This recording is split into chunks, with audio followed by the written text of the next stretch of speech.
All right, today I want to show you guys how we're going to install these hydrants. And I've taken ideas from all kinds of different people. Everybody's got different ways of doing this. Some of them are pretty good ideas, some of them seem silly to me. But this is an idea, I kind of got the idea from my wife telling me about her she's got a whole bunch of these 5-gallon buckets. So she's got some where she's cut the bottoms out. And I thought, hey, I know what we can do here. And so we both kind of came up with this idea. So we're going to use this, where we just cut the bottom of a 5-gallon little plastic bucket. And then the lid, I cut a slit in, and a hole saw, just cut a little hole right there. And I'll show you what we're doing. So first of all, look down here in this. Here's our trench. We're running the 1.25 inch poly tubing from our well to the hydrants. We got 4 different hydrants, so we got them spread out all over. But here's the method we're using. So right here where this rock is, I dug down about a foot, 10 inches to a foot right here, and we've got all this rock in there. So this is going to sit down on top of that, and that's our drain rock. Then we're going to throw the bucket slide the bucket over the top of this and fill it with rock, and put the lid on top, and then backfill everything with the dirt. So now, the way these things work, they're frost free because we get some pretty low temperatures here. I mean, there's times where it'll get down in the single digits, so we definitely have to protect our water lines from freezing. So these hydrants, if you don't already know, there's a seal down here in the bottom that you go like this, and when you come down, there's a push rod down here to a rubber seal that closes it off down here. And then once that closes off, then all the water that's in this tube, in this big tube right here, it'll drain out. So there'll be no water in here to freeze. You don't need to insulate this. This is stupid because there's no water in there to insulate. So the water's going to drain out this little hole right here. And that's why you want rock around it. You don't want dirt to get up in here and mess up your seal inside here and clog everything up so it doesn't drain.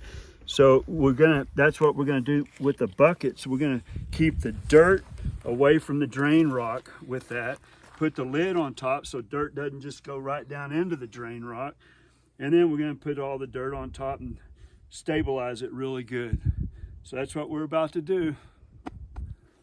All right, I slid the bucket down over the top and then started putting some rock in there. And then you can kind of adjust your bucket to the center. And instead of putting a level on this, we don't have one. I have to walk over there, and it's not that critical. So we're gonna eyeball this thing straight up and down the best we can, and that's good enough for us. So I'm gonna keep on filling this bucket full of rock till we get it up almost to the top, but we don't want to overflow or we won't be able to get this lid on. So keep on filling this full of rock.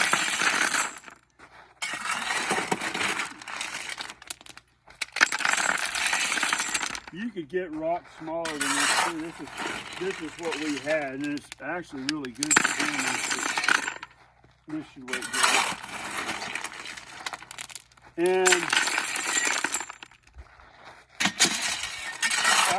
I've done hydrants before where I didn't use the bucket. I just used rock. I just kind of did a post hole digging hole, about that same diameter, maybe a little bigger, and just filled it with rock, and that worked good too. I never had any trouble. But this is just this is a method that it looks like it's going to work really well. I don't see why it wouldn't work. It's going to keep the dirt out of that hole, and that's the main thing you want to do. Plenty of room for drainage.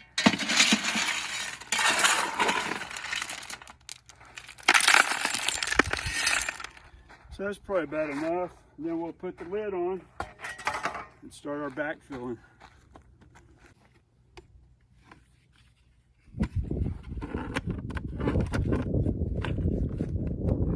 Now we're ready to throwing dirt in there.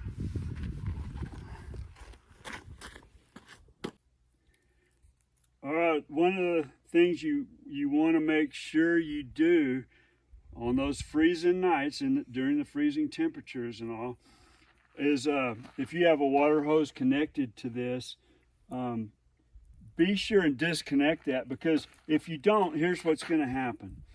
The water hose is full of water. You've got this closed off, so it's closed off at the bottom, and now this tube's trying to drain out.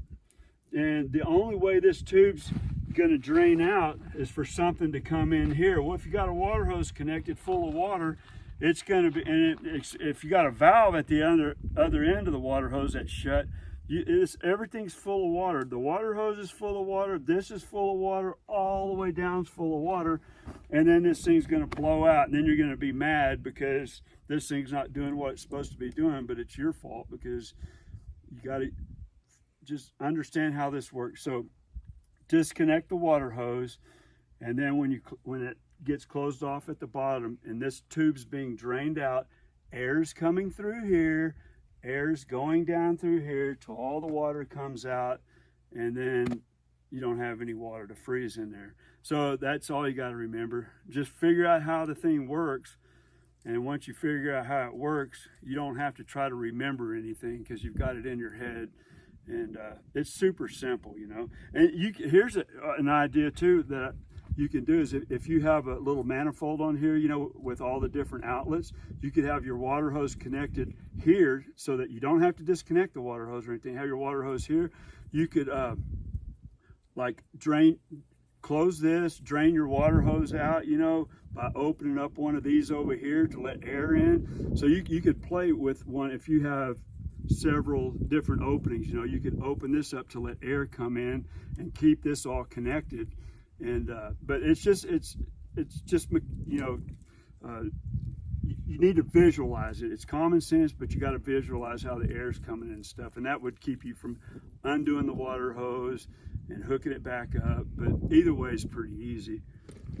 And one thing you want to do before you put all this together that you should probably do, not everybody does, but if you're real comfortable with the way you screw everything up and you use plenty of sealant, nothing's gonna leak, but it's proper to pressure this thing up before you get to this stage and make sure nothing's leaking. None of your fittings are leaking or anything like that.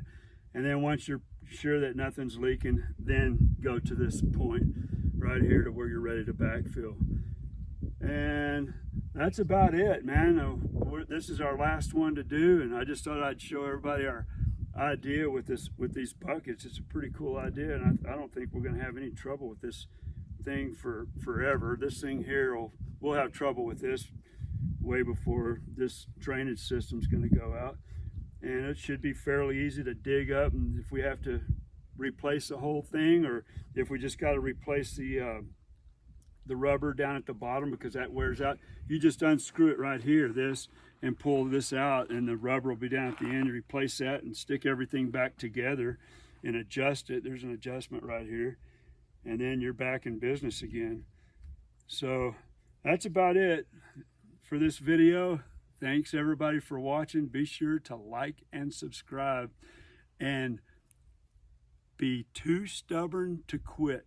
No matter what you're doing out there, you keep on working, no matter what your frustrations are, until you figure it out and work your way through it. See you next time.